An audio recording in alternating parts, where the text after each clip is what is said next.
back line. Notre Dame riding a 12-match unbeaten run since dropping their season opener to Michigan State, number 13 at the time. They've gone 12 straight without a loss, and Stanford as hard to beat as anyone nationwide. They've gone unbeaten in 50 of their last 53. Make no mistake, these are two top programs with postseason ambitions standing in each other's way. The ball rolls in South Bend, Indiana. It's Stanford getting us underway, moving from right to left on your screen in the all black with red lettering. Well, Notre Dame, the Fighting Irish, in their home whites. Alongside Marion Crowder, I'm Dre Cordero. Thrilled to have you with us for ACC Women's Soccer here on the ACC Network. So long ball flighted forward for Annabelle Chukwu with the chase down. Contact in the area. It's incidental in the end.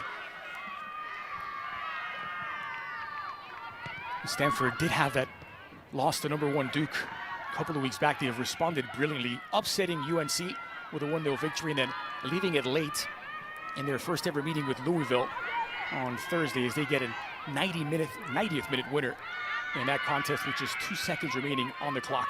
That was courtesy of Lumi Kosmayer, who is rewarded with a starting spot today. And flighted in to the aforementioned Kosmayer, and who's at the edge of the 18. First shot across the bow from the Cardinal. It's well wide. As far as the head-to-head all-time between them, it could not be any closer. 7 wins apiece, 3 draws. Notre Dame do have the edge when playing in South Bend, Indiana. Stanford, however, won the last meeting. That was in Palo Alto. It's been some time. In fact, Stanford haven't been to South Bend since 2004.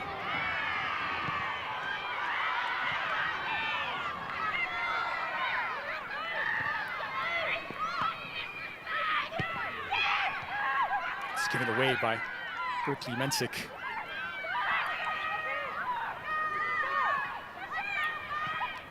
It's Stanford Cardinal, who has started on the front foot, looking to make an impact early, clipped into the 18, and that'll be gathered up by Sonoma Kasika and the Notre Dame goal. Marion Crowder has the Notre Dame keys to this game. Marion. Already we're seeing for the Fighting Irish that they're trying to push the tempo, and it's all about doing it strategically. It's hot, it's a Sunday afternoon, and it's going to be one of those matches where Stanford has struggled to play with teams of quicker pace. Look at the result against the Duke Blue Devils. So all about strategic tempo push, and then it's about a final action. In every single game for Notre Dame, they're underclassmen, their freshman group, they are creating really quality chances, Dre, but it's really that final action, whether it be the final service or the final finish, that's been questionable at times. Back in through Claire Logan.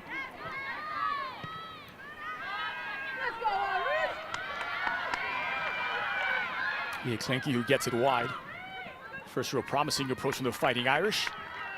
And the effort is well wide in the end. And it gives the chance to take a look at the keys to the game from Marion for Stanford.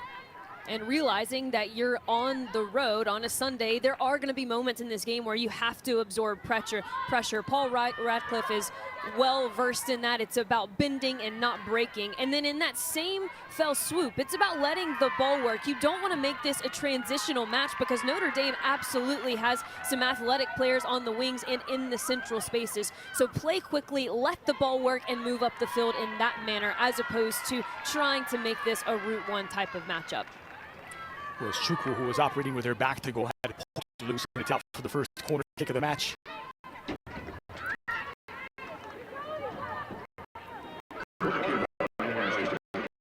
Thank you over the take.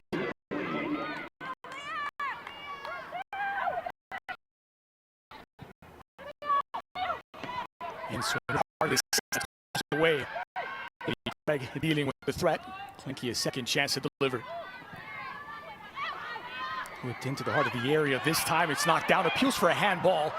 Whistle's gone silent and finally cleared away by the Cardinal. It's Kosmayer. It's on a solo mission. Fighting Irish will build out of the back through Logan. It's a back three for Nate Norman's defense with Logan, Abby Mills, and Leah Klenke. Making up that back line, Berkeley Mensick and Morgan Roy. Out wide, Roy coming off a career game in which she had a goal and a couple of assists for a career-high 4 points in that 5-2 win against Cal. There's Nia Harrison. and possession short circuits for Stanford. There's Nate Norman, has this Notre Dame team 7th in the ACC with 12 points. Coach who expects the absolute best. Didn't seem all that satisfied with this 12-game unbeaten run. They've dropped points against teams they feel they should have beaten, draws against teams that they felt, especially at home, they should be able to take all 3 points. A fine turn by Chukwu. Here's Logan.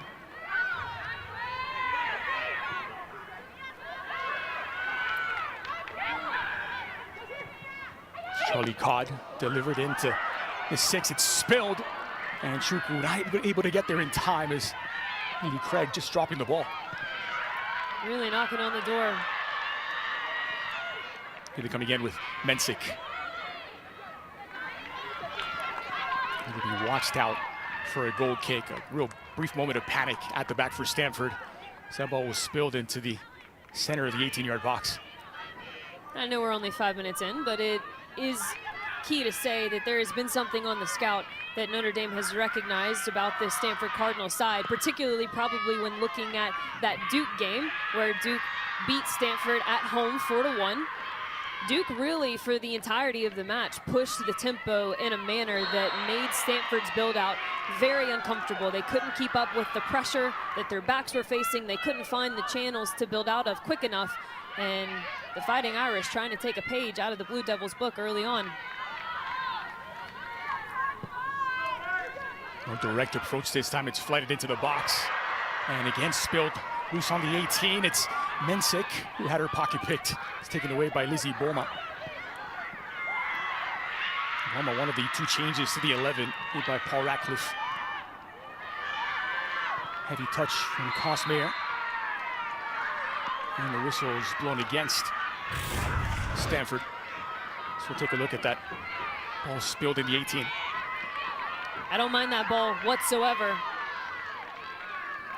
Forcing the goalkeeper to make a decision. Do I come out or do I stay on my line? At the end of the day, Craig does well with it. A tough challenge put in, but nothing malicious there.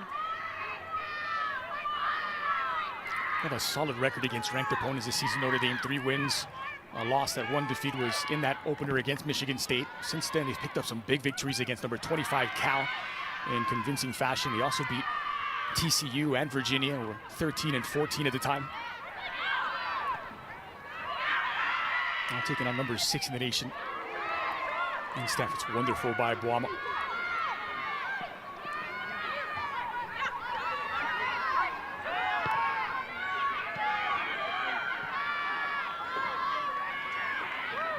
Harrison out wide.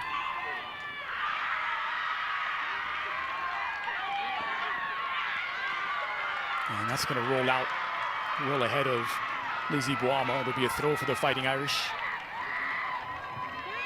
You know, Dre, I feel like Notre Dame is kind of flying under the radar. I know they're the number 12 team in the country, but a lot of what they're doing is going under the radar, including their defense. They aren't flashy, but they are tied 10th nationally with only 7 goals allowed on the season. And when you're starting 8 underclassmen, being in the national rankings for both your defensive presence and your offensive presence, that really says a lot about the talent and the quality that Nate Norman has in this recruiting class. Not a single senior in the starting 11 today for the Fighting Irish.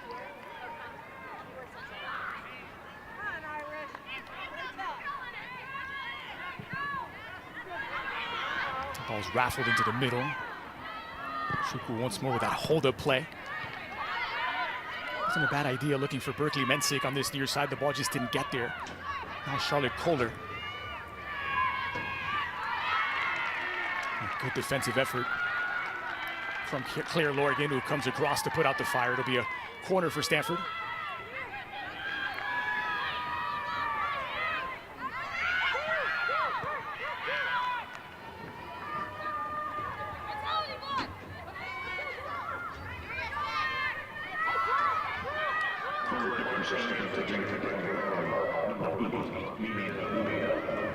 First corner of the match for Stanford.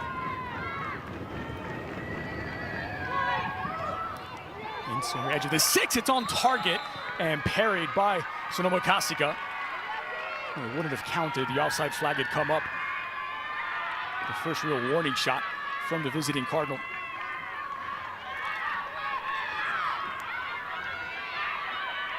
Well, those of you joining us late, welcome into Alumni Stadium. Notre Dame in South Bend, Indiana, hosting the number 6 Stanford Cardinal.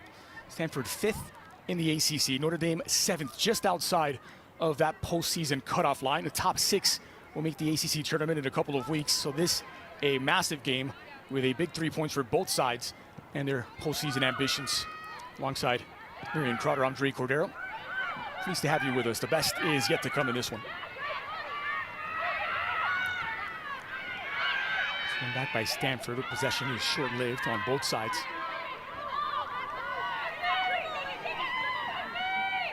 Guama with space and time to think on the ball.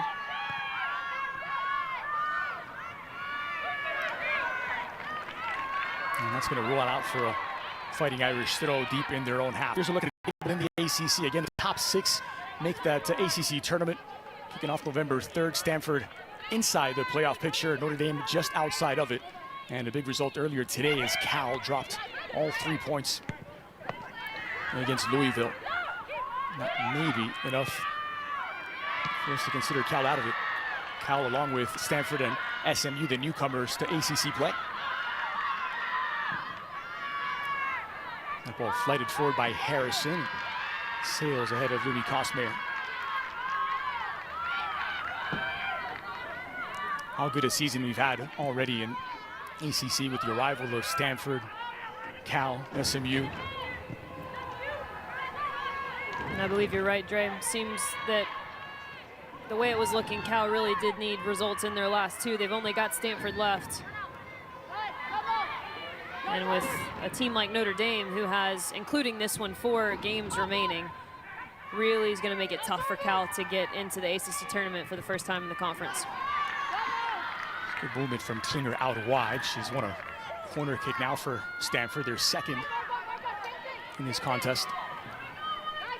Yeah, we highlighted Shea Harvey in the open, but really Klinger should have been in that as well, with the common thread being her services to Shea Harvey. And we do see perhaps a short corner situation with her right now. Outswinger toward the spot. Dealt with initially, and the follow-up effort is well above the target. Well, here's a look at how Stanford came away with 3 points in their first ever meeting with Louisville on Thursday night. They left it late, very late, with 2 seconds left. The center backs, Evans and Ike combined, Ike I should say, and it's Lumi Kosmeyer, who would only come on in the 82nd minute, delivering the game winner on a half volley. Her first goal of the season, her 4th career game winner, and 3 vital points for Stanford coming into this one. That, of course, coming just after they got a late winner against UNC in the game prior. They've become specialists in the 1-0 victories. They've had 7 of them already this season, Stanford. 9-1 on the year in games decided by a goal or less.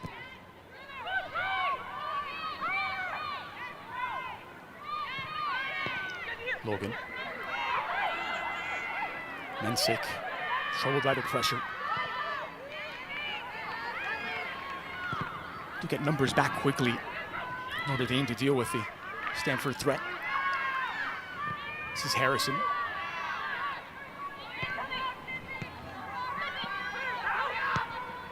Guama.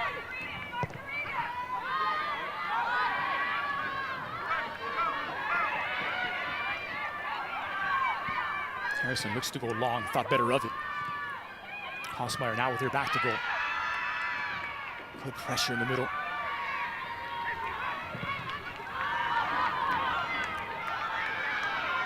Notre Dame opting for the long ball, and not the most convincing clearance that time from Elise Evans. Giving away in a dangerous spot, and Chukwu couldn't really latch onto it.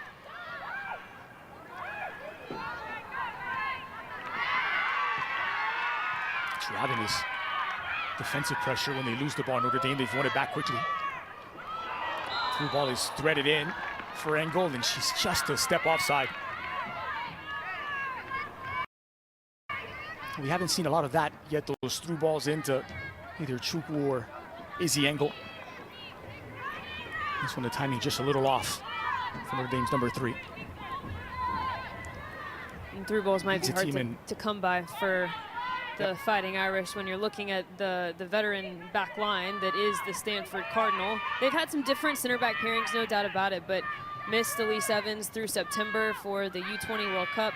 Jasmine Ike, perhaps favorite to be on the Matt Kerman semifinalist watch list. This is a group that took the 2023 Stanford Cardinal side all the way up until the national championship run. And they're tracking similarly in numbers defensively to that 2023 group. So this is going to be a tough task, no doubt about it, for Notre Dame's youthful offense. But already that push of the tempo, the willingness to really make the build-out uncomfortable for Stanford has proven to put Notre Dame on the front foot here. Speaking of, take a look at Evans leading the charge. A little long for Eleanor Klinger as she adjusts but couldn't keep it in play. Now, one big change, Marian, for Stanford this season, new conference, new travel schedule. This is part of a 2-game road swing for them. They've stayed east after that's a big late win over Louisville. Getting to see some new places, new opposition, new styles of play. Menzik exits the game, and it's Ellie Osbeck who comes on to replace her. Osbeck, a player who can provide excellent service into the box. She had 2 assists in that 5-2 victory over Cal.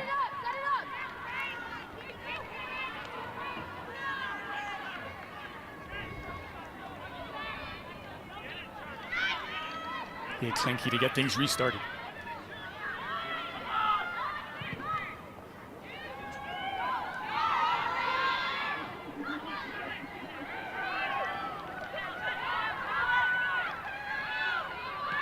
There's Harrison. Effective pressure from Notre Dame, looking to win the ball back high up the pitch, and they have done. Roy is on this near side now, switching flanks after the introduction of Ellie Osbeck.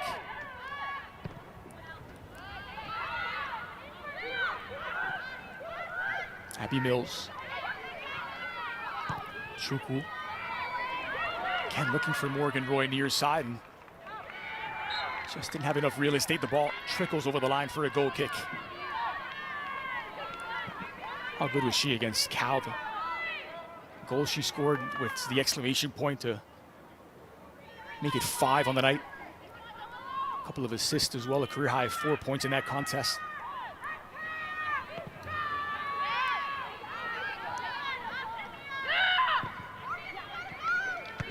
Lama was under pressure, got it away quickly.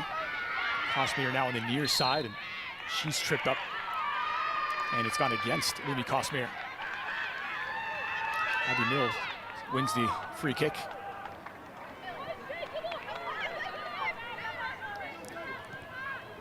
First start of the season for Lumi Cosmere. She's done all of her work. Good work at that off the bench. Only played a combined 97 minutes coming into this game. Only needed less than 9 minutes to hit the game winner against Louisville. There's Osbeck out wide with fresh legs into the area, whipped in, edge of the 6! Oh, what an opportunity that was. The best of the game for either side, and Izzy Engel could not redirect on target. And this is the moment. This is one of the keys, the final action. The chance creation has been there. There's no question about it. A lot of it has come in moments just like that. Wingers getting forward, having the willingness to go 1v1. A lovely service into the box, and just doesn't have the focus to put that one in the back of the net. Ellie Osbeck, a sub coming in as this game potentially starts to settle down. We might see a little bit more of that from the Notre Dame Fighting Irish. A couple key players off of their bench that Nate Norman likes to get in after the first 15 minutes of the game have played. But those moments, we talked about the veteranship of the Stanford back line. gotta put away your chances when you have them against the back line of this caliber. Pass from Restovic goes long, intended for Engel on the near side.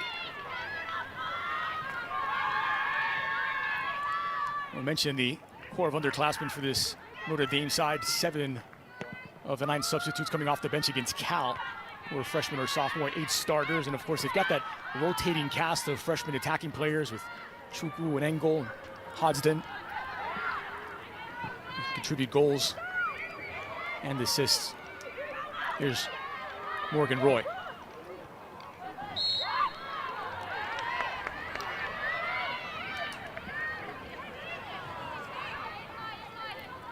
Well, coming up next, we cap the afternoon with volleyball as Virginia Tech hosts Duke right here on ACC Network and on the ESPN app. Free kick deep in their own half for Stanford. Both sides still looking for the breakthrough.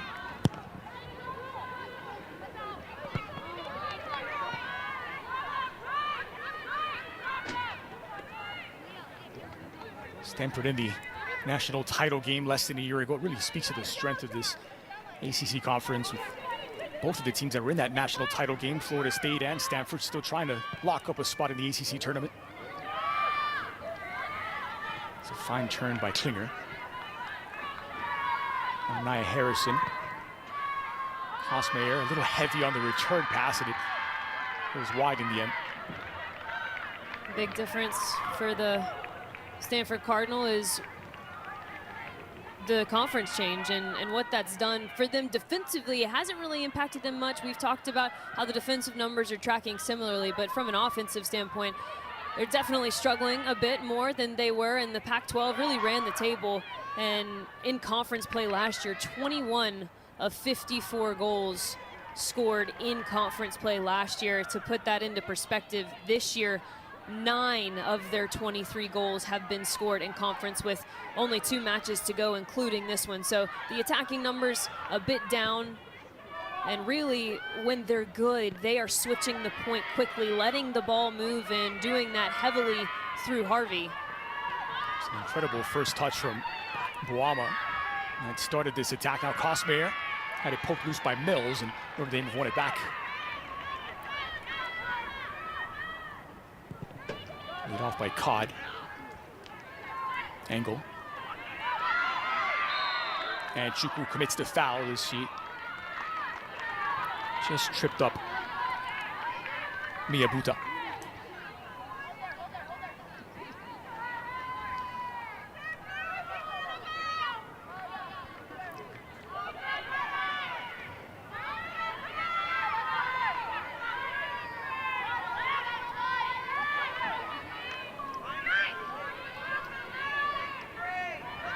Elise Evans to get the ball back in play.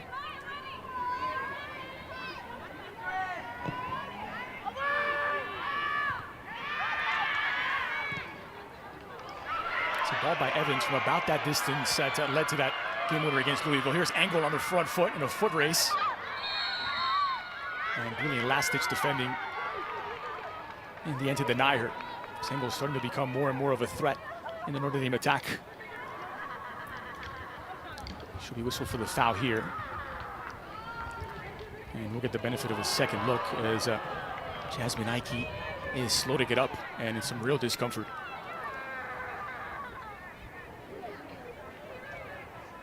That's a player they really don't want to lose. She was placed on the Herman Trophy watch list at the start of the season, preseason All-ACC selection.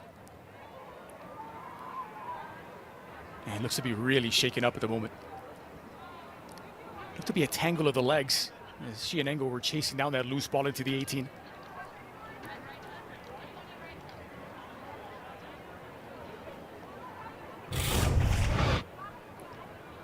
Here's a look at it wide. Engel, Ike just really going toe-to-toe with it. And it was immediate grab from Ike. And a lot of discomfort. Jersey pulled over the nose. Players surrounding her. Dre, really not the sight you want to see for the Stanford Cardinal and a player of her caliber. She has started every game for them. Anchor on that back line.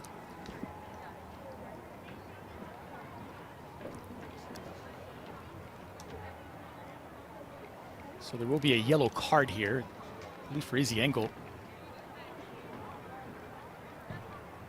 Meanwhile, Nike's still getting some attention and seems to be favoring that right leg.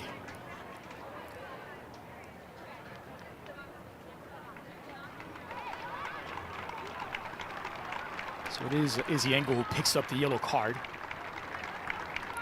Meanwhile, Sophie Murdoch, a freshman out of Los Altos, California, is going to be checking in to replace Ike, who does come off under her own power, but does not look all that comfortable putting any weight on that right leg.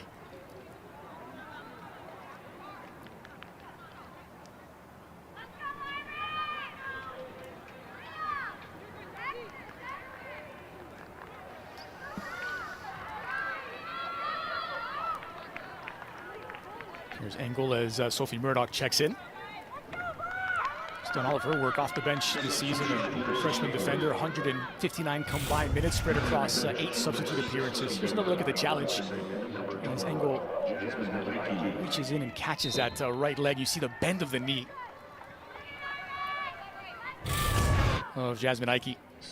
Yellow card rightfully given, no doubt about it. Ike did well to put herself into a position as the leader in that challenge, and Engel had to go through Ike to make an attempt to get to the ball. Doesn't get any of it, but great to see Ike walking off on her own power. Chukwu making inroads. Here's Lily Joseph, who's just been introduced. Strong from Joseph on the ball. Had a goal and an assist in that 5-2 win over Cal. Lily Joseph, she scored the opener. It's on a bit of a hot streak, 3 goals in her last 2 games. And the through ball was looking for Lily Joseph.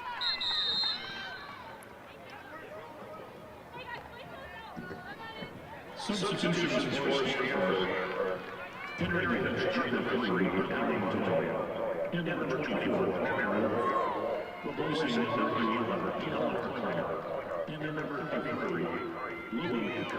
So checking in now is Eleanor Klinger getting a bit of a break. Maren Wolf, the striker, will slot into the attack.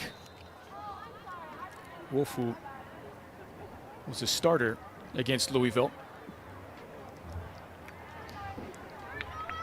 So they're going to have to adjust his clock, currently at 21:04.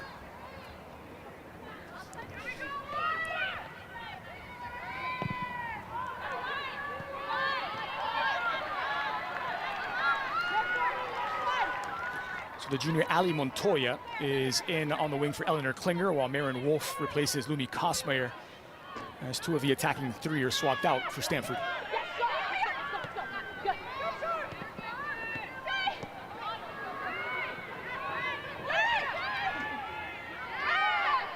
It's magic and traffic from Kitahara, but she's ultimately dispossessed.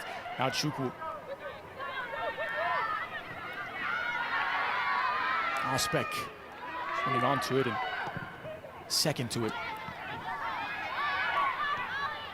Kosmeyer with her back to goal, good hold-up play. It's Montoya who sends it wide. Harrison. It's a good combination from Stanford, and possession short-circuited. So roll this all the way back to Kasica. Well, next Saturday morning, 11 a.m. Eastern, the ACC Huddle crew gets you ready for football with a 60-minute pregame show leading up to Virginia Tech hosting Georgia Tech at noon. And at 6:30, Huddle up to wrap up the afternoon as they look ahead to SMU taking on Duke at 8, followed by a full post-game wrap of all your college football Saturday.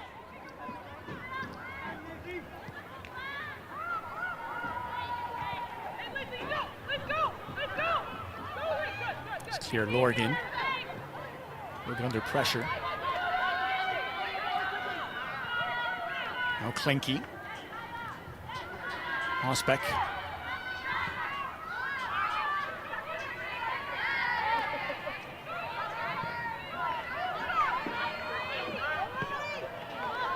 Joseph, wonderful ball forward for Engel to chase down.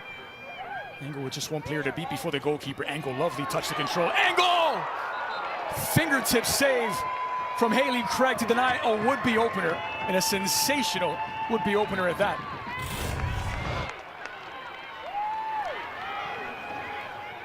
And this is where they're finding so much success. Engel with her speed and her ability to find herself within the frame of goal. But Haley Craig has gone under the radar to lead the ACC in 9 clean sheets. And that's a perfect example why she has the ability, the athleticism to make the big time saves. And what a moment for the Stanford defense. Corner taken short. Joseph. Let's get the cross into the edge of the 6. It's loose on the doorstep. Mostovic, the first touch, ricocheted off her. And Stanford dodged the bullet.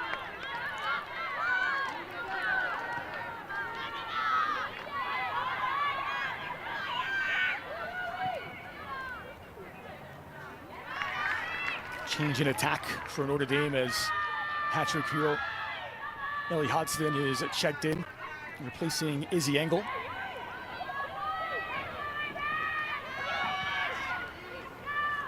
Again, loose inside of the 18. A dangerous proposition defensively from Stanford. Ball comes to Morgan Roy near side, and she's denied.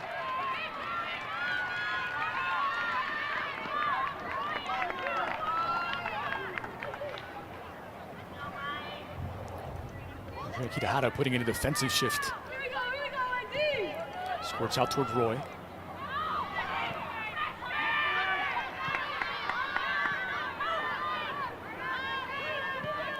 It's a good passage of play from Notre Dame, punctuated by that wonderful would-be opener denied by Haley Craig. Eddie Joseph full of energy. Shuku surveying her options, sprayed wide for Morgan Roy on the near side. The early cross, stretching ball into the 18 is dealt with by Murdoch.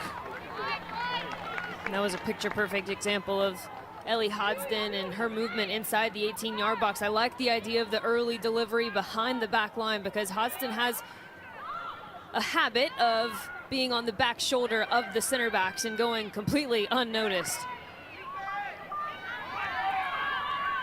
Casually averaging a goal every 28 minutes on this season. Actually. Ellie Hodgson.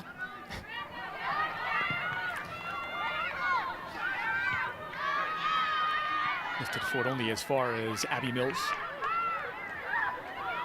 And the Fighting Irish back on the front foot once more. Ausbeck.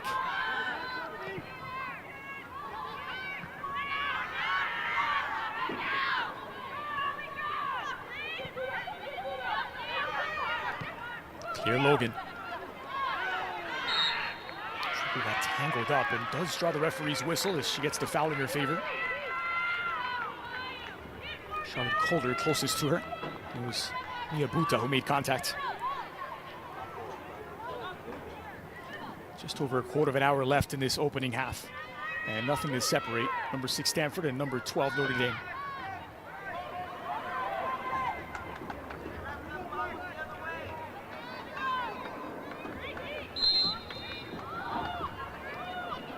Leah Klinke to deliver.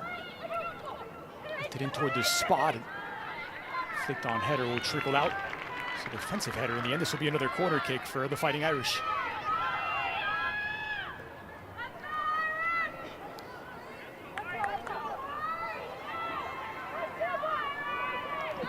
Not just the stable of talented, dynamic young freshmen on this Notre Dame team, but a number of them coming out of high school early, so even younger than your normal freshmen.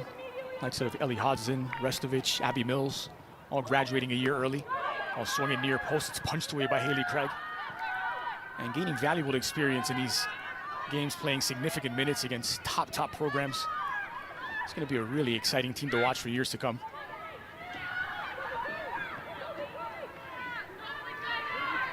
Lily Joseph. Does very well to get away from her marker, trying to take it, finish it herself. Just wide of the back post. Electrifying Lily Joseph. One thing about this Notre Dame side, regardless of position, regardless of angle, there is not one player on the Fighting Irish offense that is scared to pull the trigger from distance. A quick little step over, finds half of the window and almost bends that in to the back post. has to keep Haley Craig locked to that near post with that little inside touch, and it's really just that half second she found the window that provides her with the opportunity. And Dre, just to go back to your point with how fruitful this young offense has been for Notre Dame, coming into this match, the Notre Dame offense had scored 12 more goals in 3 less games played than Stanford Cardinal, who got to the national championship match last year. Stanford still trying to get a real foothold in this game. It's been a solid 20 minutes from Notre Dame.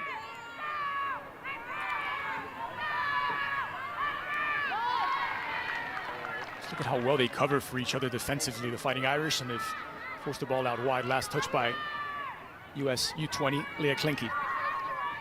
Part of that USA Under-20 World Cup squad in Colombia earlier this year. Bronze medal, 3rd place.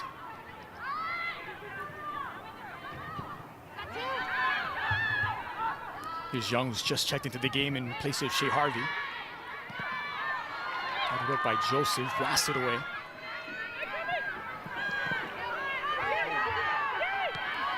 Cut back expertly by Kelly Pagador, who's also just checked in. She's replaced Lizzie Boama. Harrison chasing it down, won't get there.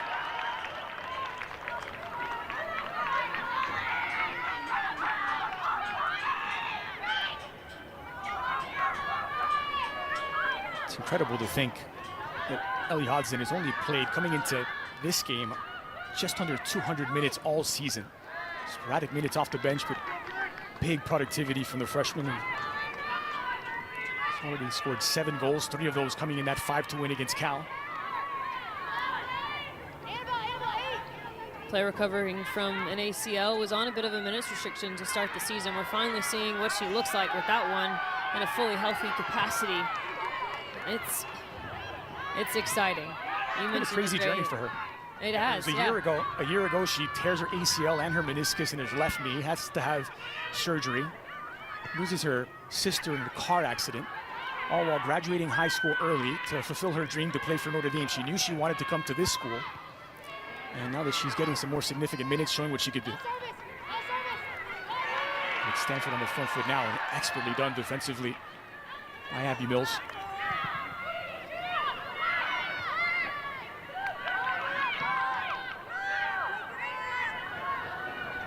Klinke laying it off and getting it back.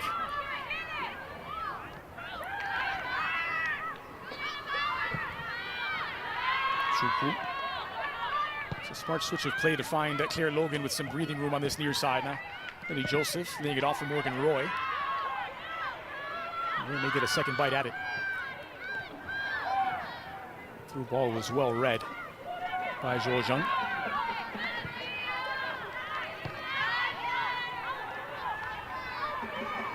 Here's Klinke. Trying to thread the needle, looking for Ellie Hodgson in attack. Notre Dame will have a throw inside of opposition territory.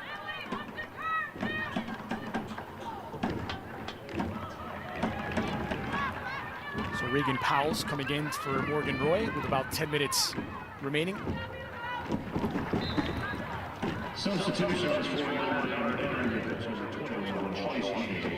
And Chi will check in relief of Annabelle Chukwu.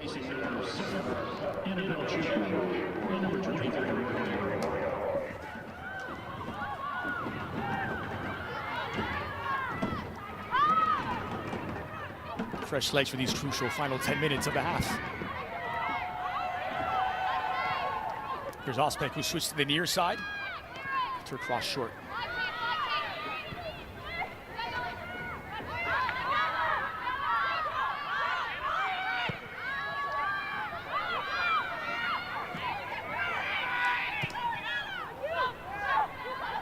Long switch of plays, a little too long in the end. Hands for Pauls.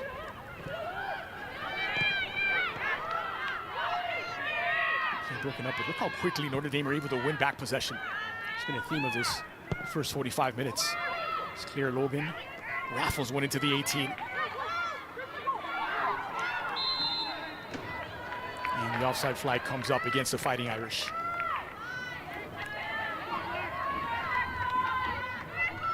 We'll mention that 3-goal performance for Ellie Hodgson, her first career hat trick at the collegiate level. She did it all against Cal in that 5-2 victory.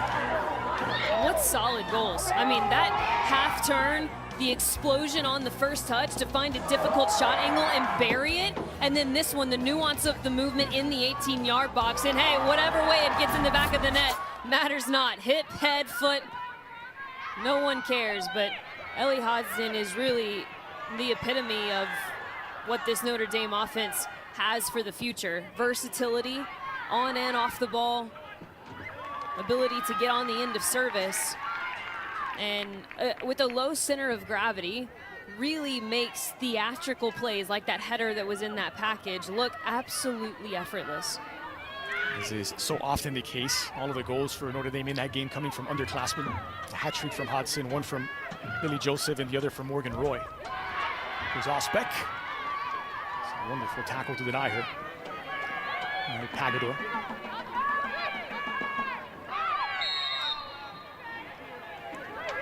Nowhere to go that time for Andrea Kitahara. She draws the foul. It's whistled against Lady Matriano.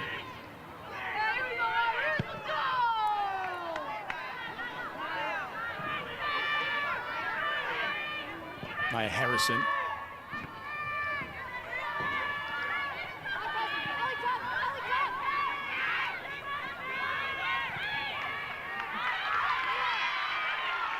On the same page that time as she was looking for Maren Wolf. Well, Friday's ACC PM with Mark Packer coming to you from the campus of Duke University in Durham. So no prepping for SMU against Duke in ACC football. Coverage beginning at 4 Eastern. That game is right here on ACC Network Saturday night at 8 o'clock. Erica Griglione will be coming in for Andrea Kitahara in these final few minutes. And Abby Gemma checking in relief of Grace Restovich.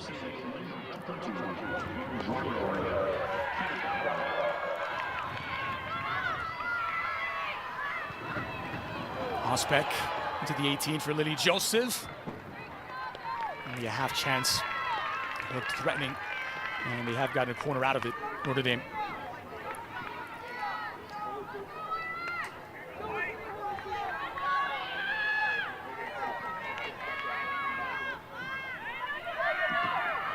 Osbeck, who doubled her assist tally for this season in the game against Cal, now 4 on the year.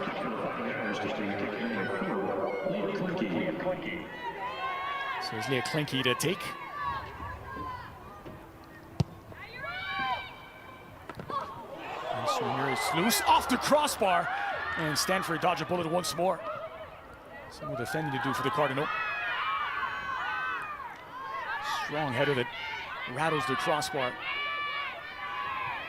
And Notre Dame still looking for the opener.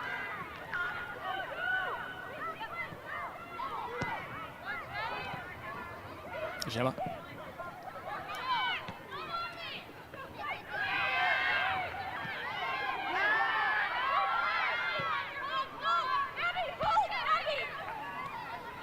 Pagador.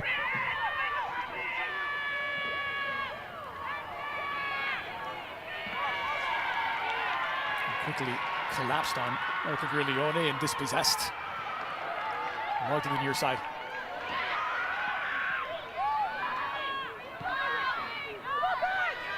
Nicely won back by Murdoch.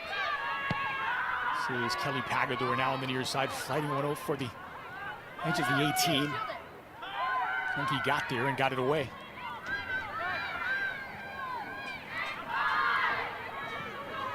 Once more Klinke. Howells. Now Joseph is tripped up from behind, and that draws the referee's whistle. 5 minutes left in this opening half. Here's another look at that. Actually, a Notre Dame chance that ricocheted off the woodwork. A crazy chance, another moment of chaos. And it was the substitute Ying just trying to get on the end of that one off of the bar, and Stanford right now getting all kinds of help, not only from their goalkeeper Haley Craig, but also from the woodwork.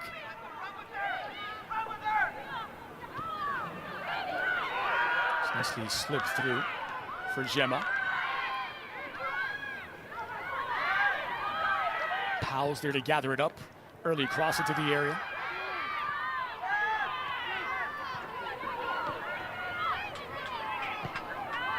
Pitch tilted toward Haley Craig's goal. On the better course of this first 45 minutes. Powell's now out wide. No driven cross is dealt with by the Stanford defense.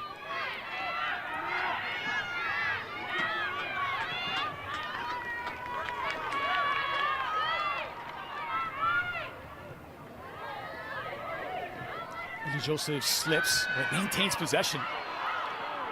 Still Joseph. And she's tripped up and fouled from behind. This a promising set-piece opportunity for the Fighting Irish. And Joseph doing it all. She's been a spark plug, no doubt about it. And again, it's her ability to get faced up in front of goal that is drawing all of the attention. The first time she gets a lovely half window to potentially put it in the side netting. This time she earns a dangerous corner kick for the home side.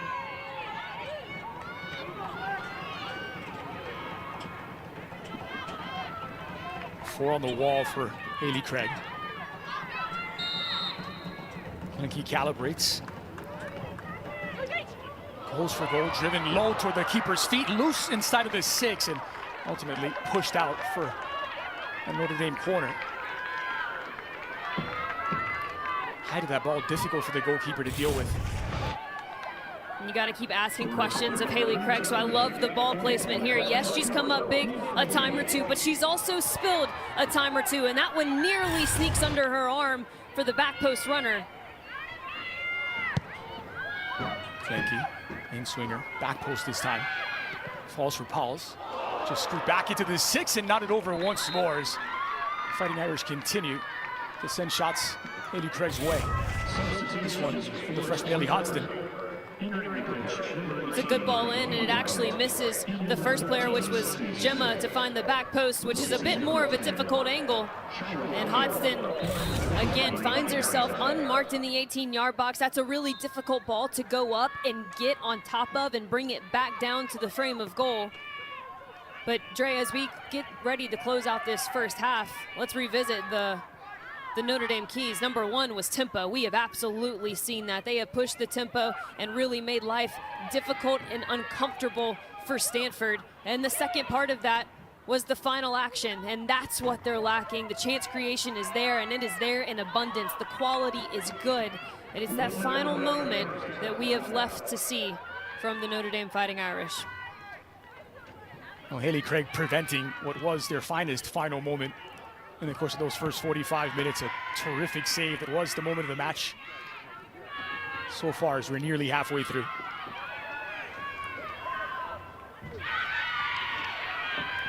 Knocked down loose in the middle of the park. It's Stanford trying to snatch a late goal with 30 seconds remaining in the half. Hagedorn. Ronnie Brandt has checked into the game, so too is Sammy Smith for the Cardinal.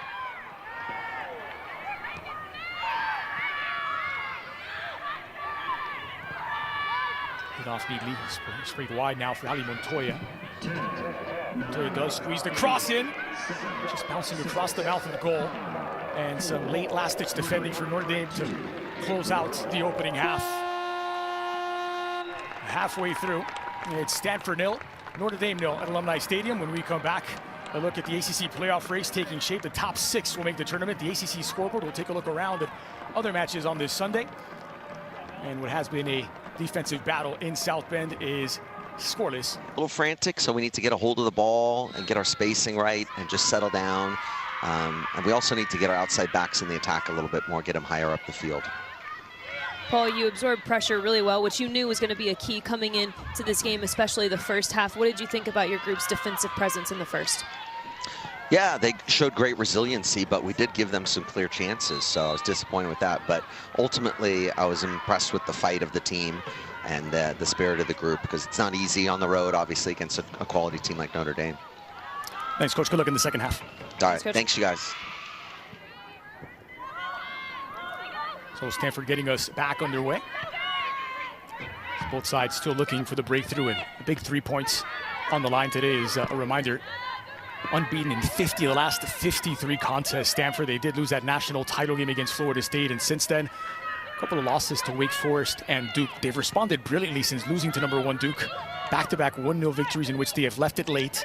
They need some more second-half heroics today against this young and energetic Notre Dame side. Notre Dame riding a 12-game unbeaten streak. Remember, they lost to Michigan State, who were number 13 at the time, in their season opener. They have not lost since. And have done quite well, the Fighting Irish, against ranked opposition. They beat Cal, they beat TCU and Virginia. They're trying to claim another scalp in the form of the Cardinal.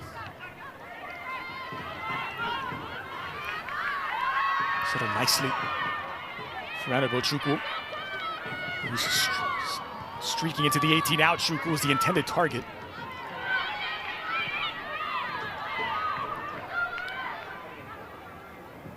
Sprayed wide, early cross in, looking for Lily Joseph, who has started the second half after coming on off the bench in that first 45.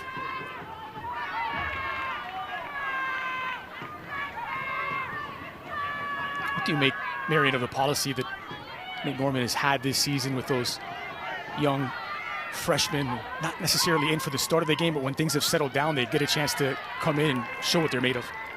I love it, because I also think it gives you a clear purpose and a clearer picture of what your job is going to be once you enter the match. Sometimes from the sideline viewpoint, you can actually pick up on certain tendencies and see certain channels that perhaps in-game you can't focus on seeing.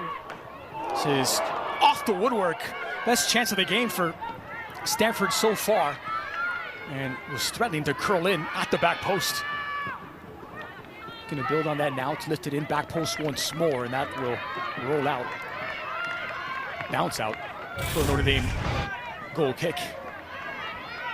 Well, the woodwork is getting just as much credit for saves today for both goalkeepers as they are themselves. What a moment potentially for Stanford to, after not being on the front foot in the first half, to potentially get right back in the mix in the second, already starting out a bit better in terms of the possession numbers and their willingness to go forward. Nice start to the second half for the Cardinal. They're on the front foot once more. It's lifted in, back post, delivered, and the header is well over the top. And there is their top scorer this season, Andrea Kitahara. The flash of danger.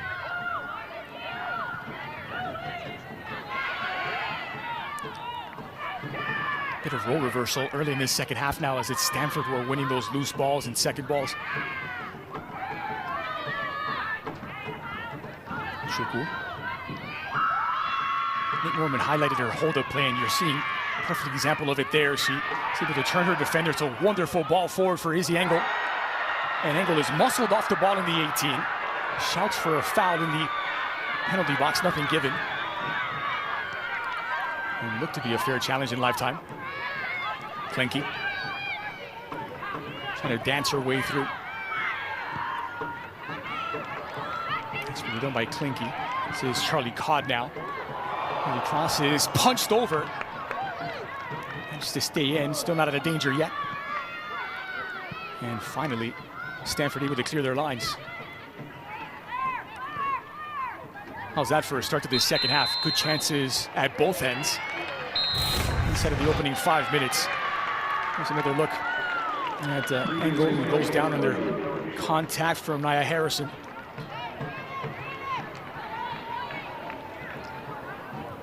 And that was the recycled effort, but on the replay, there was contact. So our referee, Megan Mullen, is over to the pitch side monitor. This is under review. A potential penalty for the Fighting Irish. What about the work that Annabelle Chukwu did to create that chance for Notre Dame? She started in her own half with her back to goal, beats her marker 1v1.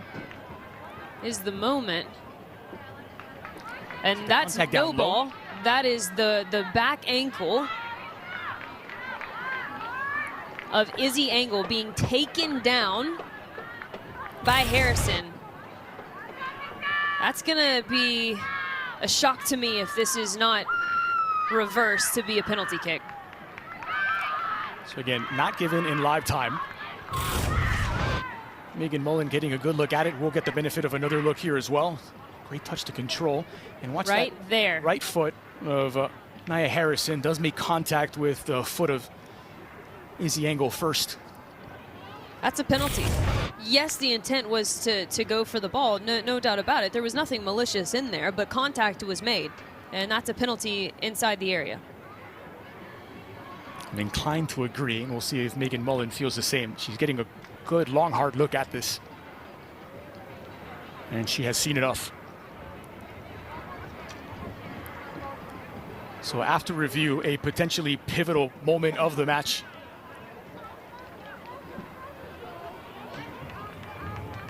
And keeping us all in suspense. She'll have a word with Paul Ratcliffe and Nate Norman. And it is overturned. It's a penalty for the Fighting Irish. A chance to break the deadlock. And Marion, the right decision in the end. Absolutely. And look, it's unfortunate for Nia Harrison, right? She was touch tight on Engel. And again, there was no intent to take her down in a malicious manner. There was no intent to make the physical contact. But it's credit to Izzy Engel and what she was able to do, the way she used her body to make that challenge difficult. And because of that, she is rightfully awarded a penalty. And Haley Craig, who's already had to come up big, we'll see if she's got it in her a second time. So Engel drew it, but it's your dead ball specialist, Leah Klenke, who stands over the ball from 12 paces out. Klenke has buried it and put the Fighting Irish in front. Her first goal of the season. The junior Leah Klenke breaks the deadlock. Notre Dame 1, Stanford 0.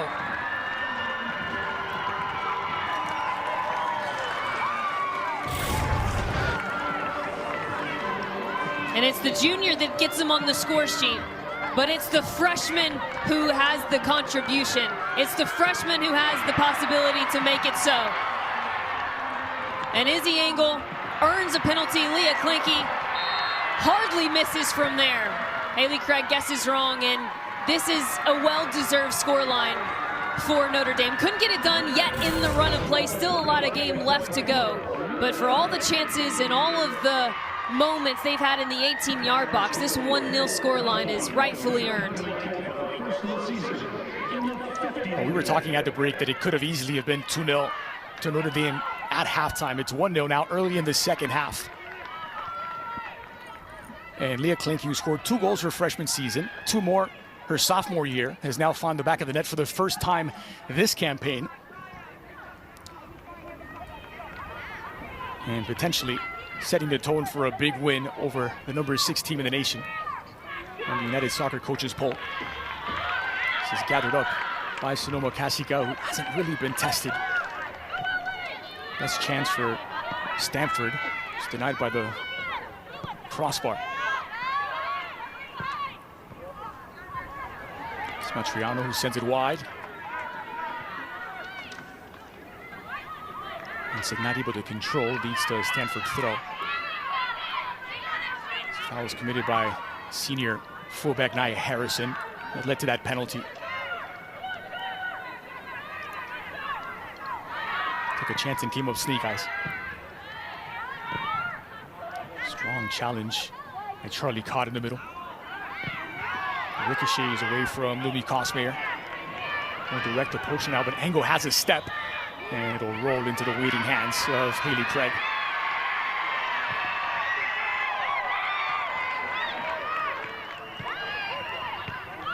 Three shots on target from Notre Dame, the third from the penalty spot. It's the one that did the damage. Osbeck.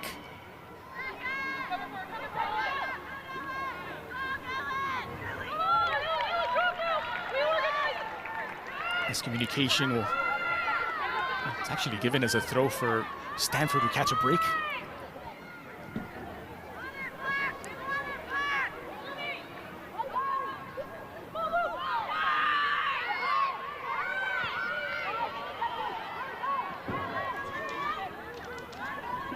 Buoma. Slaloming her way through and runs into a roadblock. That's a foul, and curious to see where the contact came. It's given outside of the 18. It'll be a free kick for Stanford. Dangerously close to being over the line. You're exactly right, Dre. It's just inches away. That's a really good call from the referee. Mensick makes her way just outside the area before committing the foul. Mensick, another one of the inspiring stories on this Notre Dame roster, overcoming double knee surgery last year, tore her ACL in her left knee for the second time. So battled her way back. Made her 5th start of the season today. And Stanford now in search of an equalizing goal. It's driven goal bound and parried over the top. First time that a real question has been asked of Sonomo Kasika, and she responds in kind. A little stutter step, and then it's actually the more unlikely deliverer, because that in-swinger has to go towards the near post. It was well covered in the end by Kasika, one of the only times we've seen her be called upon in this match. Buta delivers in-swinger. 3rd corner of the match for the Cardinal. Ball to Kohler, who was on the end of it. If you're wondering just how important that opening goal for Lea Klenke was, just take a look at the Fighting Irish's record when they scored first. 9 victories, no defeats, no draws. And scoring first obviously gives you the lead, yes, but one thing people don't think about is how your attacking prowess plays into your confidence as a defending unit. When you're constantly having to chase leads, there is this undue amount of pressure on the back line to consistently perform and keep you in games. When you can get the lead and when you can play with the lead, the back line begins to play with confidence. That burden is no more, and they don't feel responsible for keeping you in this match.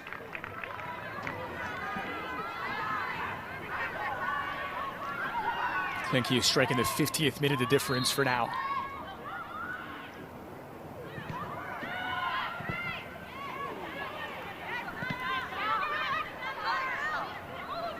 Sent right to the path of Eli Ospek, happy to collect.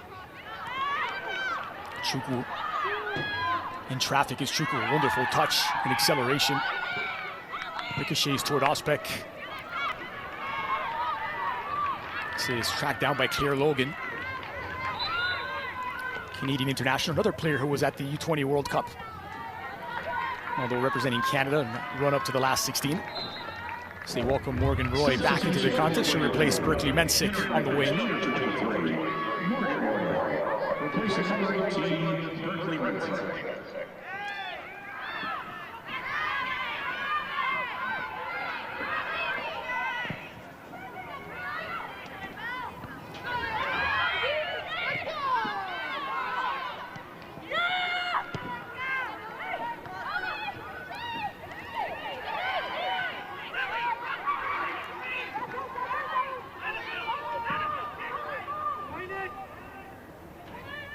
Here comes Stanford.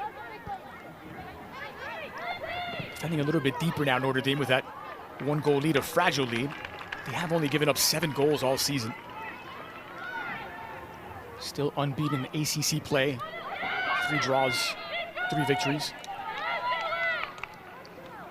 And it'll be interesting to see just how much of a change the wingbacks offer us for Notre Dame, playing, again, you mentioned a great use of the word fragile 1-0 lead, especially against this Stanford Cardinal group and the quality on their roster. But Notre Dame playing in that 3-back and playing with wingbacks, and so the wingbacks, the 2 outside players for Notre Dame, can offer a bit more security. It'll be interesting to see how they respond with this 1-0 lead. Are they a bit more cautious in terms of getting forward up the flanks? Is there going to be a bit more of a balance that continuously looks like a 4-back? As the match continues to draw on, those are some of the tactical nuances to look for as Notre Dame tries to claim what would be an incredible victory at home. Only conceded goals in 4 of the 13 games so far this season, Notre Dame. The ball got away from Chukwu. Still alive for Notre Dame, delivered into the 18 for Engel. Finally sent away. It's not the most convincing from Haley Craig, who came out to meet it, allowing the ball to bounce in the center of the 18. Lini Matriano. Pulling the strings, the organizer for the Fighting Irish. Now Clinky, the goal scorer. It's a wonderful delivery forward for Charlie Codd to run onto. Aztecs defending gets it done. Denied by Sophie Murdoch. And a corner upcoming. Corner number 6 for the Fighting Irish. Had to work hard to get there, Murdoch. So wonderful ball by Clinky.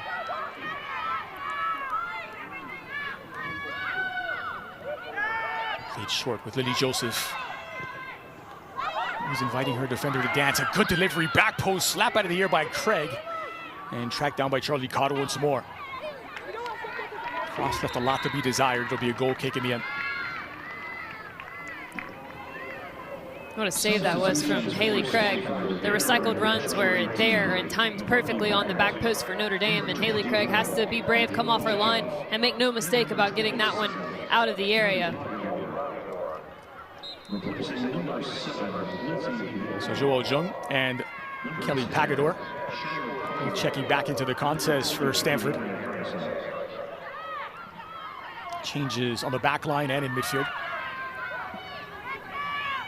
Kitahara taking on a trio of Notre Dame defenders, and it's a fourth Fighting Irish who comes through to make the clearance.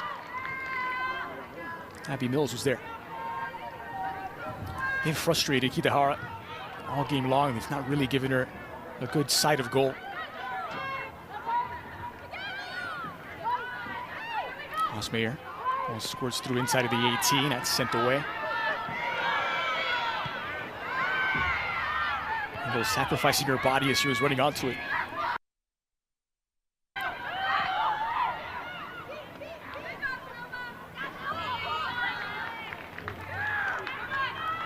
Looking for a 6th clean sheet this season. Sonoma Kasika, goalkeeper out of St. Petersburg, Florida.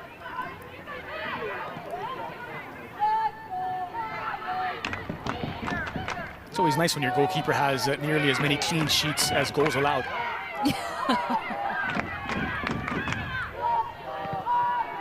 Driven forward this time, looking for Kosmeyer up top. Inside of 30 minutes left to play. They make another, rather, Stanford make another change. Ali Montoya coming back into the contest. She'll replace Klinger on the wing.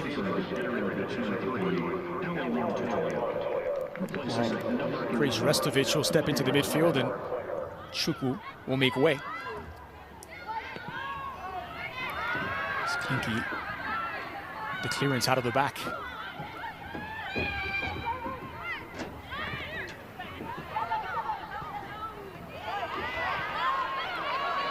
ball's taken back by the Fighting Irish, and now quick counter. Stanford do have the numbers back in defense. This is Engel. Slipped through beautifully for Joseph on her right. It's Lily Joseph. And she is electrifying to watch. Just could not keep her shot down this time. And a really good build-up starting from the takeaway. That's what Notre Dame has been doing. They've been committed to winning the second balls. And then Izzy Engel attracts 2 players to her, finds a 1v1 situation with Joseph again, who proves just how she can turn and get faced up towards the frame of goal.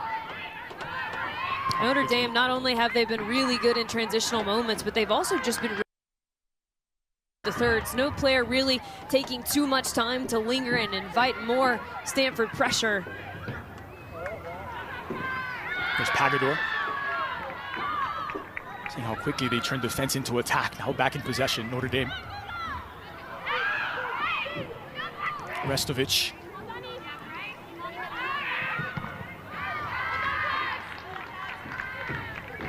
Morgan Roy's cross is denied by Kelly Pagador.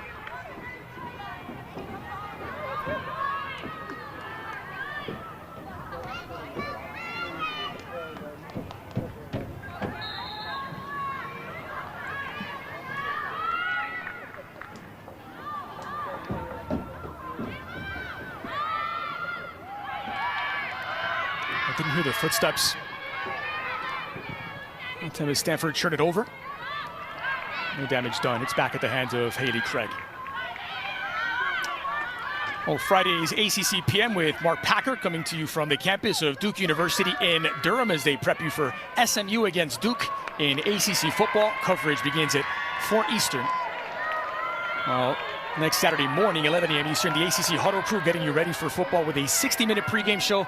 That leads into Virginia Tech hosting Georgia Tech at noon. And at 6:30, huddle up to wrap up the afternoon. As we look ahead to SMU taking on Duke at 8, followed by a full post-game wrap of all of your college football Saturday. It's been a fun college football Sunday. And Lily Joseph providing plenty of entertainment. Crossed in, finds angle, looking for the angle. Squared across and didn't get enough on it.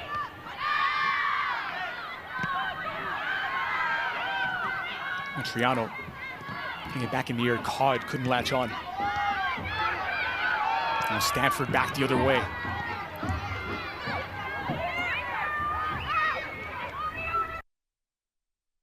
Oh yeah.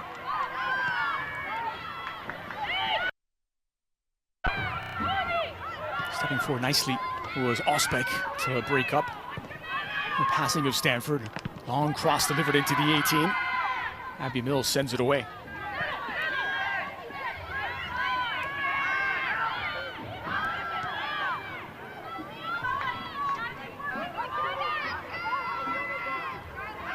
Once again, Ali Montoya.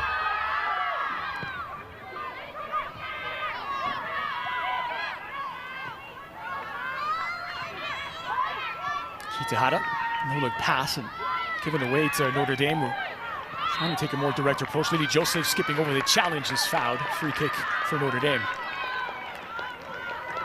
Well, take a look at this score. A huge game for Florida State as they try and secure a spot in the ACC tournament. They beat Pitt 7-1. As that game has gone final in Tallahassee. My goodness.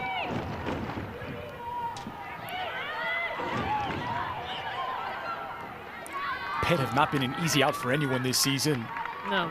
Florida State making light work. And that's the thing about the Florida State Seminoles and the quality on their roster. Yeah, they're searching to get into the ACC tournament after going to the national championship. This is one back, point blank, and it's a second for Notre Dame. Izzy Engel, she drew the penalty for the opener. She finishes herself for the second. It's her first goal in conference play and her 11th overall this season. It's a 2-0 cushion for the Fighting Irish.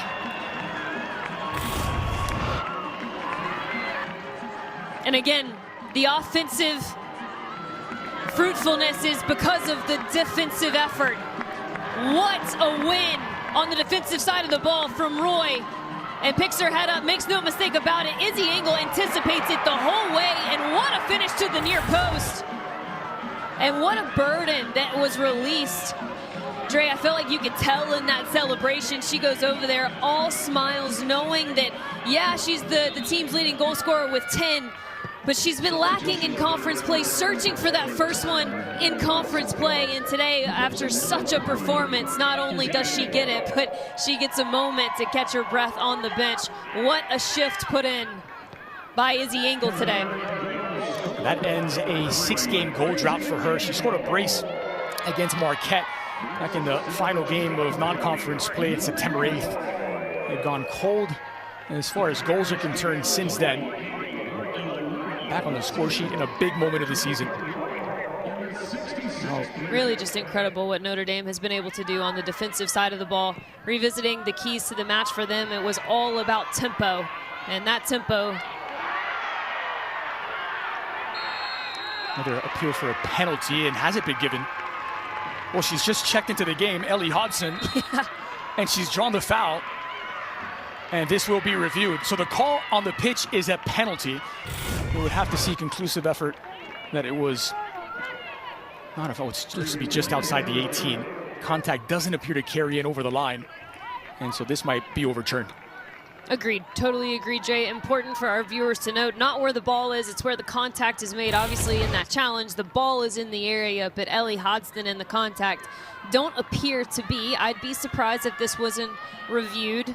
and turned back to be just outside of the 18-yard box. But going back to the comment before this, it was all about tempo for Notre Dame, and this near chance, this near penalty, we'll see what it ends up being. This was also because of the tempo that Notre Dame is pushing with on the defensive side of the ball. It's been this idea of 5 seconds of fury right after they lose it. They are committed to winning it back.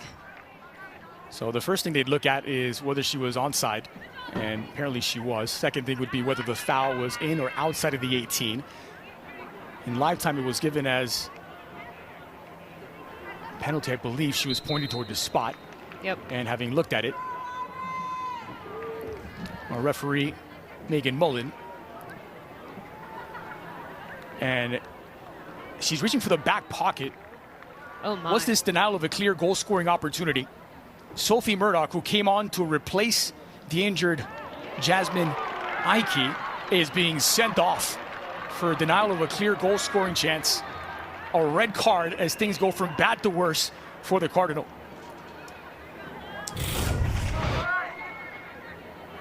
So not only 2 things to look for, but 3. You mentioned, is she offside? We thought we were looking at, was it inside the area? The penalty was given, and that is a clear denial of a goal-scoring opportunity as the last defender. And captains and really the whole entire Stanford Cardinal team having a word, trying to understand what the ruling is. Obviously, the intent is not malicious. It's important to point that out, but the rule is the rule. And it's well executed by the referee. So a lot going on in that review. Again, looking for the offside or onside. Hodgson onside. And then it only leaves 2 other options. The penalty was called on the field. That was seen to be outside of the 18-yard box. So that was reviewed and reversed. But upon the same review, seeing that it was indeed a clear denial of a goal-scoring opportunity as the last defender, which is a straight red card for number 6, Murdoch, who was into the match for the injured Jasmine Ike. First red card of the season for her. Meanwhile, here's Lily Joseph standing over the ball. A low shot fizzes wide of the target as she tries to surprise Haley Craig. So Stanford down to 10 players. The red card coming officially in the 67th minute after review. And following that 7-1 win for Florida State, here's a look at the live table in the ACC as Stanford and Florida State still inside of that top 6. Notre Dame just outside of it with this partial result. Cal losing earlier today to Louisville, all but mathematically out of contention for the ACC tournament. Week in, week out, providing the best in women's soccer, the ACC. And as the standings look, Stanford, Pitt, Cal were all in a similar place in terms of games remaining. Pitt, the team that really needed all 3 of their games remaining. And Stanford. Got Kirihara from a long way out. Stanford and Cal, they were short on position. The games remaining, no doubt about it. And so the result obviously not going in Cal's favor today. That all but puts them on the outside. The result seemingly not going for Stanford with 22 minutes left to go. That would put them on the outside looking in, and it would put Notre Dame and Florida State in the driver's seat for those last 2 spots, perhaps. And just 1 game left for the Cardinal. They'll close out against Cal on Halloween. That's wonderful again from Lily Joseph, just dancing her way forward. Here's Ospec near side, squared back in toward the spot. What a finish, what a goal. Hypnotic, connective passing from the Fighting Irish. And they make it 3 as Ellie Hodgson puts an exclamation mark on it.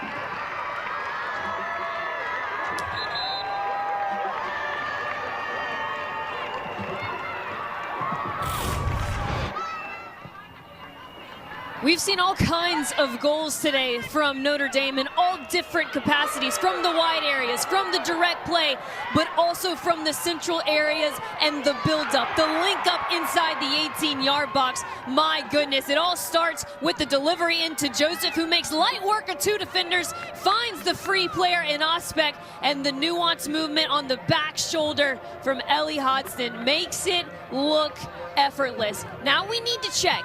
Did she outrun the play? And in this moment, she is offside. The goal delivery, that's going to be close and potentially reviewable.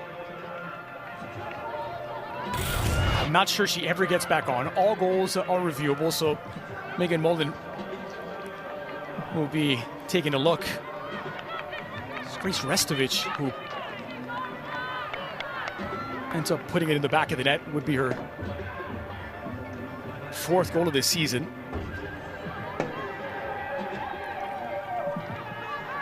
So it is being reviewed. Stanford's sure desperate for really gets back. review to go their way. Yeah. It was a pretty quick look this time. And the goal's going to stand. It's 3-0. So Ellie Hodgson gets her fourth goal this week. After review, it stands as the Notre Dame scored by number 10, Ellie Hodgson. The assist to number 5, Ellie Hodgson. Keep in mind, Stanford had only conceded 9 goals all season. He's had to pick the ball out of the net 3 times today.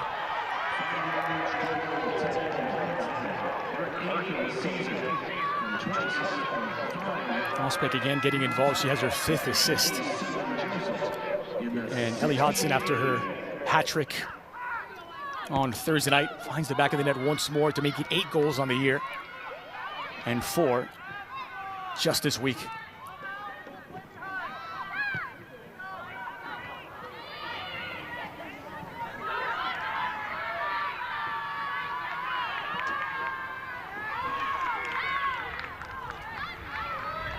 Task growing all the more difficult for Stanford, down a player after the sending off of Sophie Murdoch.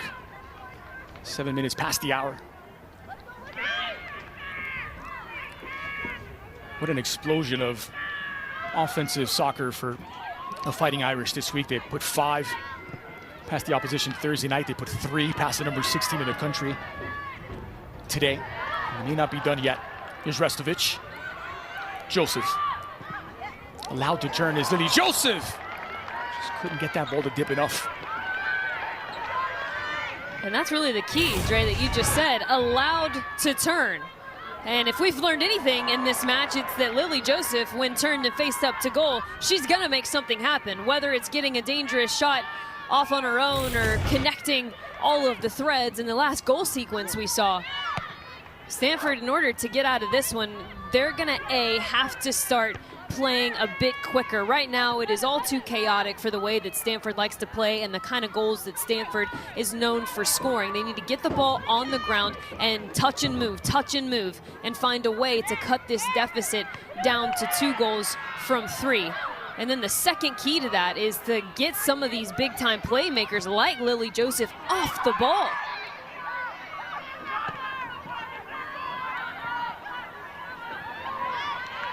Inside of the final 20 minutes. Joseph will roll it back. Notre Dame now with a plus 31 goal difference on this season. Coming into the contest, plus 28 was 10th in the nation, 3rd in the ACC behind, Duke leading the way at plus 39. Notre Dame not too far behind. Klenke laying it off.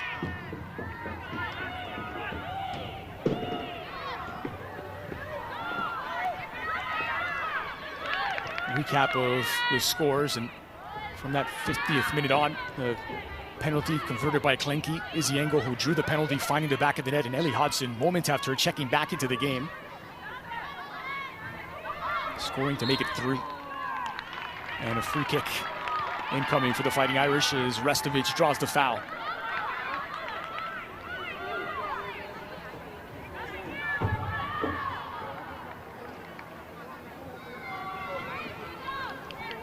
Shea Harvey, the guilty party.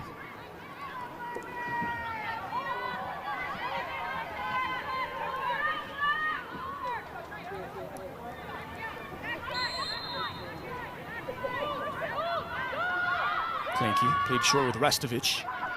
Tries to split the double team.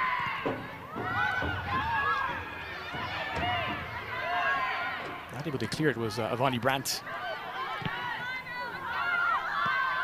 Here's Klenke to your side. Her goal was the first domino to fall. Joseph dispossessed. Stanford desperately needing something to go their way. They've been on the wrong end of video reviews and certainly the scoreline. Eddie Joseph fighting to win it back, and she's whistled for the foul. It's Miyabuta on the receiving end. It seems a bit like a harmless spot to take a free kick, but this is very similar to the goal, the place where they ended up scoring the lone goal against Duke. Shea Harvey, a little flick behind her. From distance, that's well wide of the target.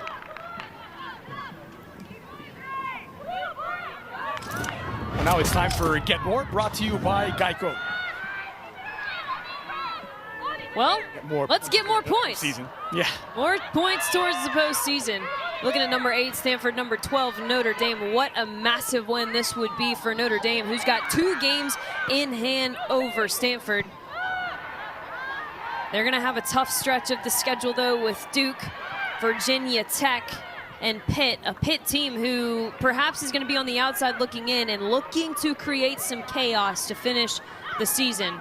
But a result here today has really set Notre Dame up to be in the driver's seat. And the interesting thing about, Dre, this postseason is that we've been talking about games in hand. Well, Stanford, they've got 1 game left after this against a Cal team who was all but put out today with their results versus Louisville.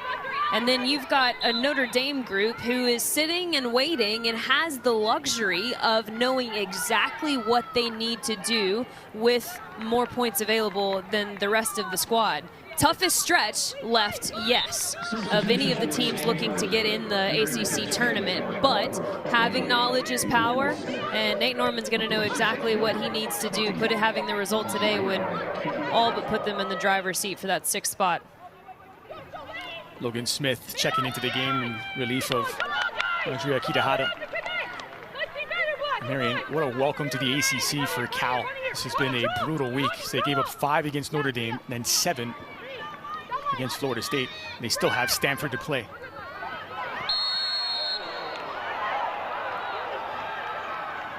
And I don't want to bring attention to the injury, obviously, because we hope nothing but the best for Jasmine Ike, who went off in the first half. But, you know, I think about the Louisville game, Dre, when they were looking to get on the score sheet. It was 0-0, and they push Jasmine Ike up into the midfield, and she starts to create all kinds of chaos. And Ike is a player in a match like this who you can really put her anywhere. She has the frame to challenge for any ball. Look out. Really missing her. She went out with an injury in this game, was replaced by Sophie Murdoch, who then went out with a red card in the 67th. And you're right, it was Ike who knocked that initial ball down on Thursday night. That buzzer beater game winner for Lumi Kosmayer. In fact, both center backs, Ike and Elise Evans, were involved in the buildup. It's Hodgson who's whistled for a foul here. Inside the final quarter of an hour, Notre Dame's attack coming to life in the second half. Goals by Klenke, Engel, and Hodgson.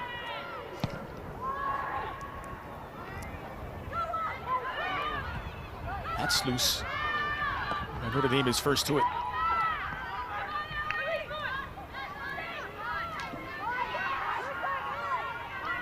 Really a 20-minute stretch in which this game was completely dominated by Notre Dame. The opener in the 50th, 2-0 in the 66th, and by the time the clock struck 68, it was 3-0 to the Fighting Irish.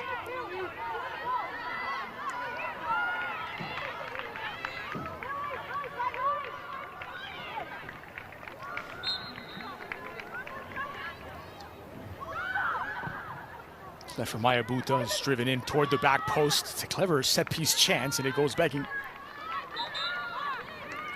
Aaron Wolf at the back post. She was the intended target. Substitution for Stanford. So Eleanor Klinger comes back into the game, and Aaron Wolf will exit.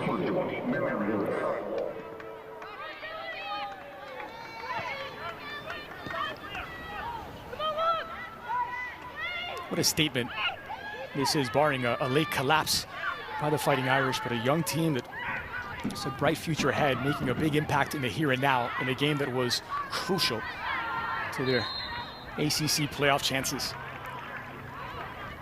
And that's the coolest part about this, as we see a slurry of subs getting ready to come on for Notre Dame. You understand that the quality of these underclassmen is top tier, no doubt about it, but you never know how younger players are going to respond when they haven't been in these types of situations. And as you mentioned, Dre, this is definitely a must-win in terms of points, not only for your RPI in the NCAA tournament, but obviously trying to have a shot to get into the ACC tournament and win a regular season championship. And that's got to be the biggest takeaway for Nate Norman and his coaching staff is, yes, we have young players, yes, we knew the quality, but now we also know the character and their willingness to respond in moments where their back's up against the wall. It's Boama who draws the foul. Now Evans who stands over the ball. Cardinal now looking for a consolation goal in South Bend.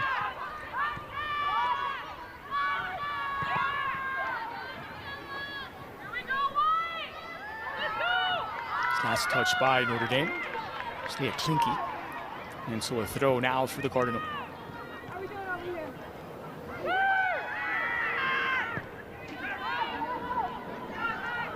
So the play is not long enough. So Morgan Roy could only put it out.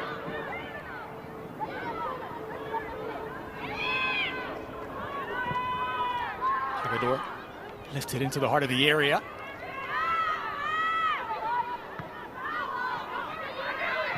Defending has been sharp all game long from Notre Dame. Not a lot of trouble for Solomon Kasiga in goal. This is Hodgson, who's on.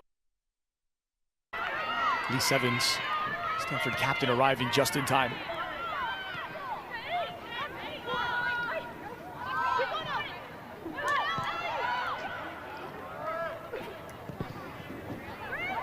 Don't feel there was a lot for Haley Craig to be able to do on any of the 3 goals. Agreed.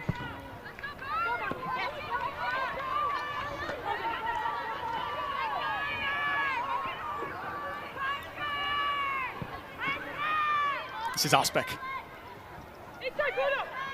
Ole Restovich coming away with possession.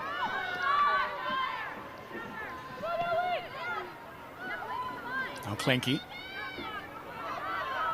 Little misdirection before the ball arrives, but still dribbling into trouble here, and it's poked loose. It'll be a goal kick in the end.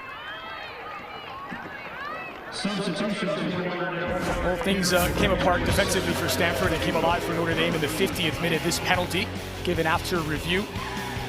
As Izzy Engel draws it, it was buried by Leah Klinke. 1-0 after 50 minutes. They would double the lead. Just a quarter of an hour later, and Engel makes no mistake from close range. But this was the best of the bunch. Triangulation inside of the area. Hodgson holds her line just in time to finish with the left foot. Her 4th goal of the week, the 3rd of the game for Notre Dame. Comfortably in front with less than 10 minutes to go. Be hard-pressed to find a nicer goal around the country than that 3-0 team goal from Notre Dame.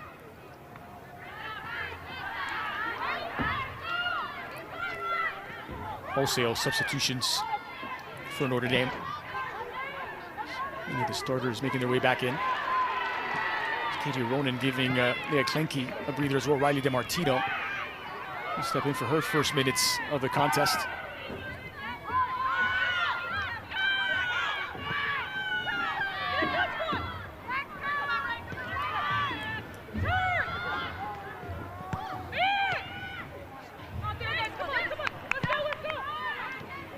Halls won her individual battle. Taking up a more central spot now is Regan Pauls. Over the top. It's a considerate ball. Well, coming up next, top of the hour, we cap the afternoon with volleyball as Virginia Tech will be hosting Duke right here on ACC Network and, of course, on the ESPN app. Appeared to be a foul, and it is given. Chase Ying on the receiving end. Knocked to the back of the head, courtesy of Miyabuta.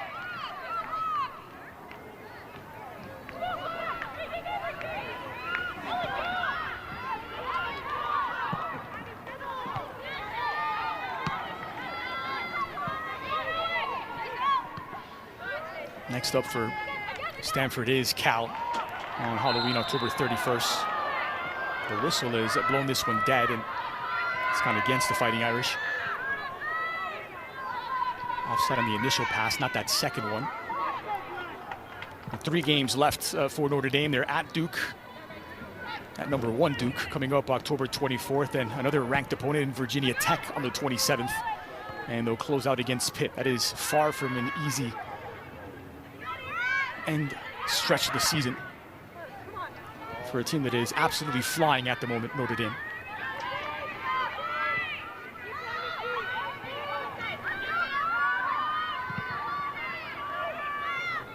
Saw this week the D1 Women's Soccer Committee putting out their in-season top 16 ranking, and there were 5 teams from the ACC in the top 15. Notre Dame came in at 15. Duke 1, North Carolina 2, Wake Forest 3, and Stanford was 7.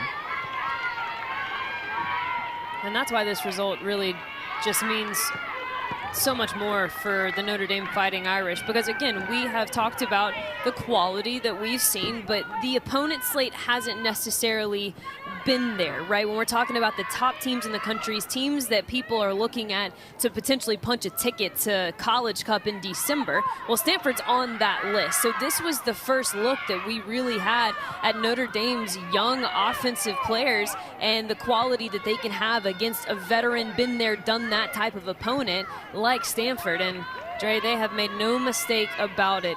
This young group has transformed. They're no longer freshmen, they're no longer sophomores. They are here to play, and they're here to make things interesting in the ACC in the home stretch.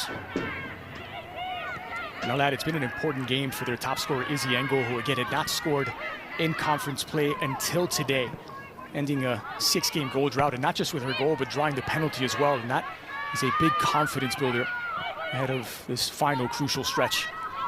Getting goals from all sorts of places now, the Fighting Irish, and looking for more. Square ball came in from Riley DeMartino. Restovich from a long way out into the hands of Haley Craig.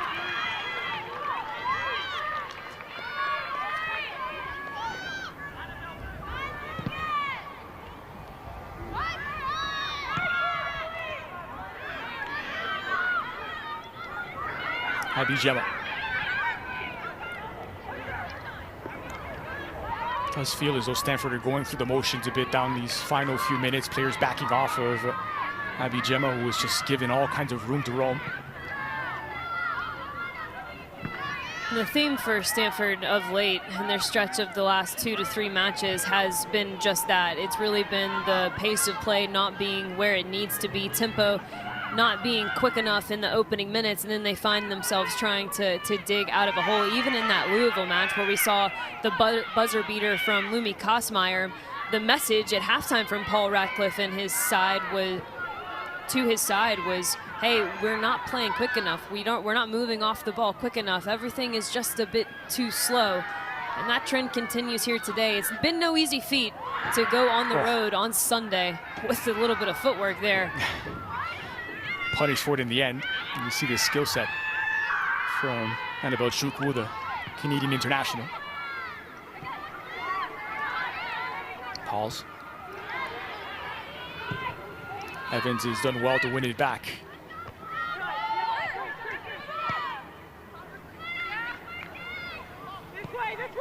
Smart from the freshman, Grace Restovich. No need to play that ball forward right away. Time is on your side with a 3-0 cushion. Possession recycled by Notre Dame. Foul after the pass had been delivered, and it'll stay with the Fighting Irish to have a free kick at midfield.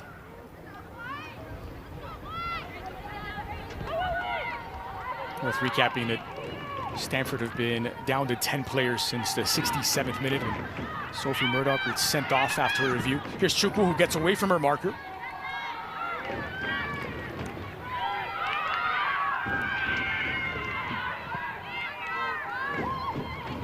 It's clipped into the center circle. Kind bounce for Stanford in search of a consolation goal. And there was contact in the 18, looked a fair challenge in live time. And nothing given. There's Pauls on the ball. Now Ying. Smart switch of play.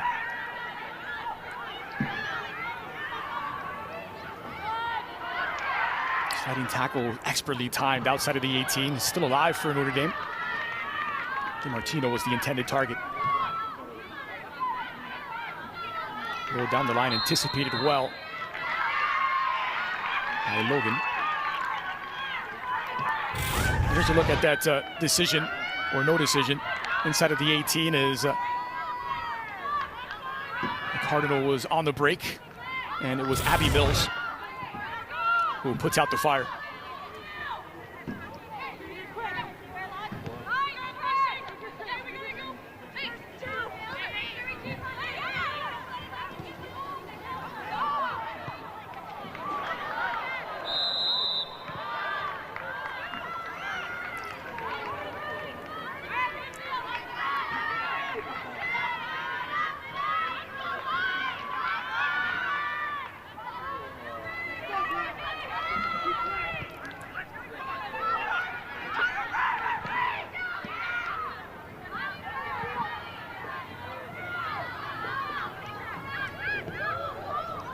Would be just a consolation goal for Stanford if they get one back, but maybe a moral victory, something to take away after the late heroics on Thursday night.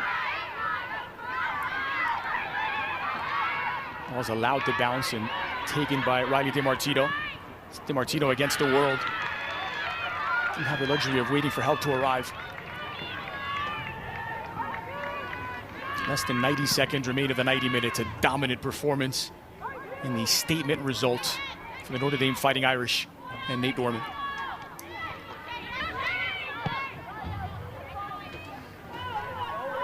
And just wonder whether Ellie Hazesin will get some ACC Offensive Player of the Week consideration after her Thursday night hat trick, another goal tonight. Have to think.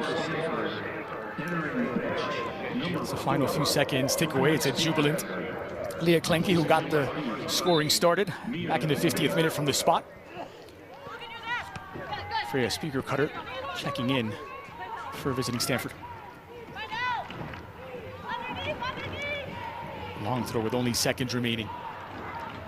There will be no late heroics this time for Stanford after pulling off 1-0 wins in their last two games, with those game winners coming in the final 8 minutes.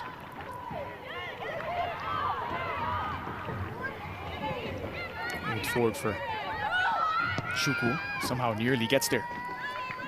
10, 9, 8, 7, 6, 5, 4. Was lifted in and out of play, and that will be the final kick of this contest as the Notre Dame Fighting Irish defeat number 6 Stanford 3-0 with goals by Klenke, Engel, and Hodgson.